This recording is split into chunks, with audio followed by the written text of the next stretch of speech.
Hey there, Lego fans. Welcome back. Alex here. In this video, I'm going to be talking about an order I just received from 4D Bricks. They are one of many companies that provide 3D printed combination of Lego train track and airport shuttle track. Now, I have used them in the past. I bought a lot of straight track for my airport shuttle from them. While I will say that it's still expensive, it's still much less expensive from buying them from private sellers on Bricklink.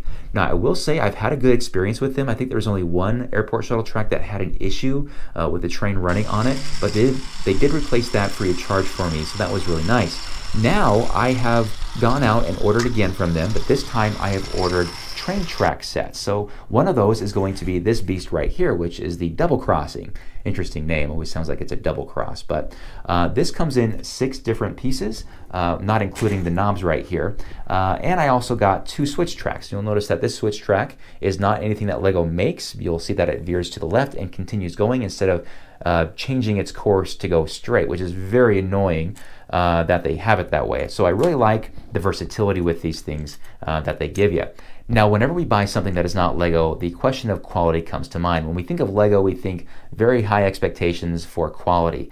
Now, unfortunately, when we get these in the mail, we have to lower our expectations, but not all the way down. These are still expensive. The double track right here I got was about $43 US, and these 2 switch tracks I think were about $22 or $23 US. So my total for these 3 was about $100 US. So it's not cheap, right? These are not super cheap, but I did notice some problems with the quality when I received them. So one of those is going to be on the double crossing here. I noticed that on the top of a lot of the rails, it's very, very rough. Like the printing looks like it got a little messy, and I worry that that's going to possibly derail or make the ride really rough when the train actually travels over that. I also noticed that one of the 4 rails or these switches doesn't even work. When I switch this thing, the switch does not move. So obviously their quality control missed that, if they have quality control at all. So that was really frustrating for me. I also noticed, and this is one more gripe here on these switches, they come separately, right? And you get the little yellow knob right here, and you get this 3x3 element. And you put the knob in there, and that's supposed to straddle where the crossing switch is. But I noticed that they have different levels of clutch. This one right here is very loose and comes off very, very easy. There's just no clutch on that at all. Whereas others work very, very well, are nice and smooth. Some make a little bit more noise, like listen to this. That's pretty loud, right? But listen to this one. A lot more smooth, right? So very inconsistent with the switches, which I don't know, maybe I'm being too rough on them, but for $100, well, again, close to $50 US for this thing. But regardless, it looks great. I think it's going to fill a need for example, I mean, this hasn't been available from Lego for 15 years, right? It was back in 2007, and it's very frustrating that Lego won't make very specific train track like this to help us out, right, with our layout. So anyway, that's my quick little overlook of these things, but I do want to show you guys where I want to put them in the city. So let's go ahead and take these downstairs and show you what I've got planned.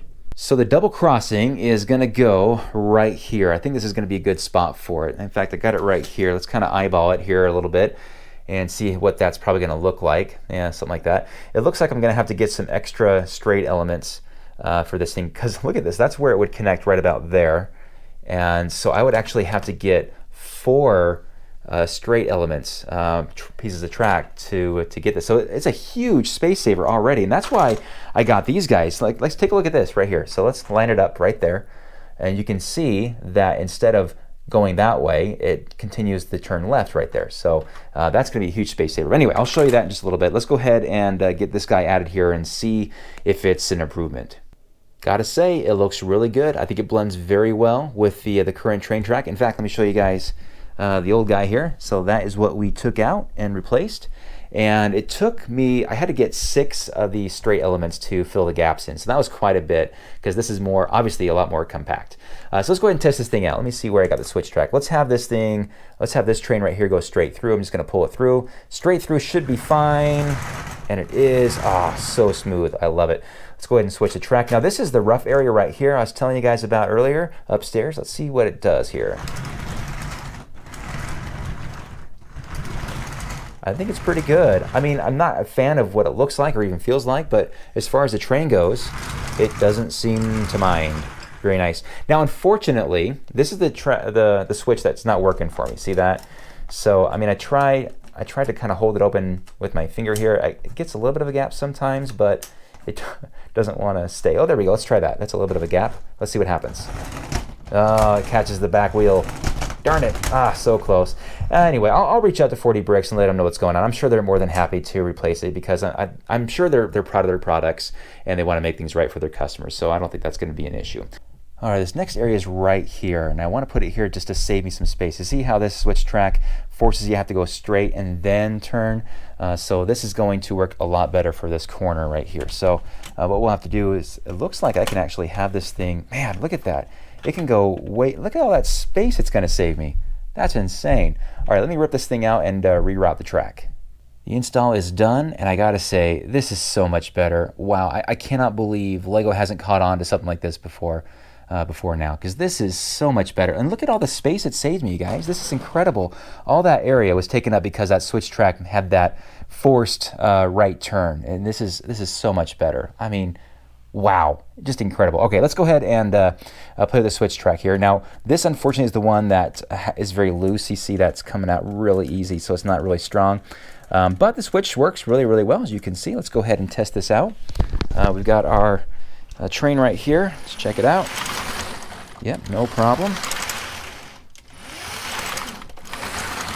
Very smooth. Now, I'm sure that some of you have already noticed the big problem I have right now, and that is this upper loop is 9 volts, and of course these are not 9 volts. So I need to be able to continue the electric current to the track to get to the 9-volt motors on the trains that you see here.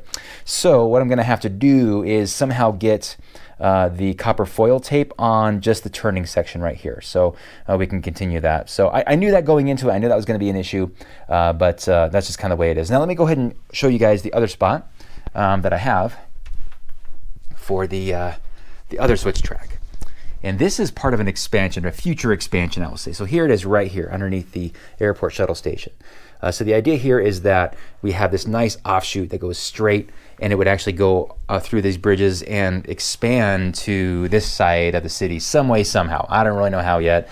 I just know that I wanted to do a future train track just like that. So we have these two down here, and then we'd have one here on the top. So these switch tracks made that very, very possible. Hard to get a shot of it underneath the tracks there, but oh, you know what? I gotta switch it there. And obviously, just like the other one, this has to have the copper foil tape as well. Otherwise, those 9-volt trains don't have a chance at getting around. So that's a quick look at a few of the switch track available from 4D Bricks. I encourage you guys to take a look at their products. They have quite a number of switch tracks and variety of sizes that they offer that really help people like me, for example, make our train systems work a lot better and make them look a lot better. In fact, let me walk over here. I want to show you guys something that I just don't really like about my train yard, and that is this section right here. See how, I don't know, it's very disoriented. Very ugly looking, not very straight, and that's because we don't really have those nice smooth turns and transitions from the Lego group. So we have to go to third parties like 4D Bricks to get what we need. And if I went crazy with 4D Bricks, and there's a lot of different elements I could get to make this look really nice and pretty. They also have a lot of switch tracks for train yards, for your dormant trains. It is really organized and pretty looking. Really a big shame that Lego doesn't do more switch tracks or elements to help us out. Or I mean, even bringing this back would be absolutely fantastic. But anyway, it looks like 4D Bricks does use some third-party distributors to send their products. So here in the United States, you will order through a store called OK Bricks, and my experience with that was just fine. I guess it was okay. So no problems there. Just unfortunate that there was some issues with, like, for example, this one. I think I can deal with them being a little loose, but I'm really disappointed that that switch isn't working right there. But like I said, I haven't given them a chance to make things right yet. I'll reach out to them. I'm sure that they're more than happy to make things right for me.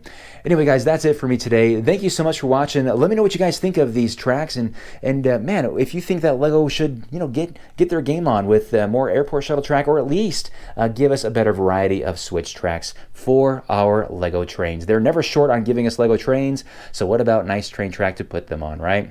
All right. Anyway, guys, that's my spiel today. Thank you so much for watching, and we'll see you next time. Bye-bye.